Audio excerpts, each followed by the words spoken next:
ప్రజల్లో చైతన్యం తీసుకురావాలి. Thank you. అందరికీ శుభోదయం. నా పేరు ప్రవీణ్ కుమార్. నేను 10వ తరగతి చదువుతున్నాను. ముఖ్యంగా ప్రధాన ఉపాధ్యాయులకు నా తోటి విద్యార్థులకు నా నమస్కారములు. ముందుగా 78వ స్వాతంత్ర దినోత్సవ శుభాకాంక్షలు.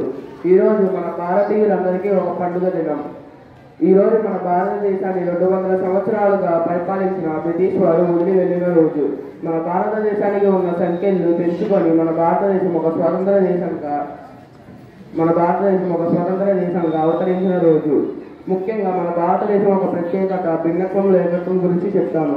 మన భారతదేశంలో సంస్కృతి, సాంప్రదాయాలు మరియు ఒక్కొక్క భాషలో ఒక్కొక్క ప్రాంతానికి చెందిన ప్రజలు నివసిస్తున్నారు. అంతేకాక మరియు నృత్య రీతులు సమ్మేళనంగా ఉంది. హిందూ, ముస్లిం, క్రైస్తవ మతాలకు చెందిన ప్రజలు మన భారతదేశంలో నివసిస్తున్నారు. అంతేకాక మన భారతదేశంలో భాషా ప్రతీకంగా ఏర్పాటైన మొట్టమొదటి రాష్ట్రం ఆంధ్ర రాష్ట్రంగా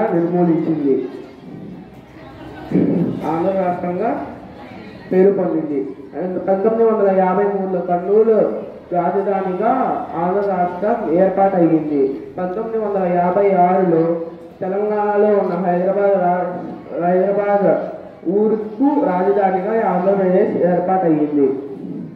అంతేకాక తెలంగాణ ఉద్యమం కారణంగా 10 సంవత్సరాల క్రితం తెలంగాణ ప్రత్యేక రాష్ట్రంగా తయారైంది. ప్రస్తుతం మన భారతదేశంలో 28 రాష్ట్రాలు, 8 కేంద్ర పాలిత ప్రాంతాలు ఉన్నాయి. ఆ రాష్ట్రంలో కానీ ఆ ప్రాంతాలలో కానీ ఉండేది వాళ్ళందరూ భారతీయ ప్రజలే. అందరూ భారతీయ జాతికి చెందిన వాళ్ళే మరియు భారతీయ పౌరులే. ఏ సంస్కృతి, స్త్రీలైనా, పురుషులైనా, వదిలైనా, పేదలైనా, ఏ మతానికి చెందిన వారైనా, ఏ కులానికి చెందిన వారైనా, ఏ సంస్కృతికి చెందిన వారైనా, ఏ సాంప్రదాయానికి చెందిన వారైనా, ఏ ఆచారాలు నిర్మూలన చెందిన వారైనా, వాళ్ళందరూ భారతదేశంలో నివసించే వారే. అందరూ భారతీయ పౌరులే.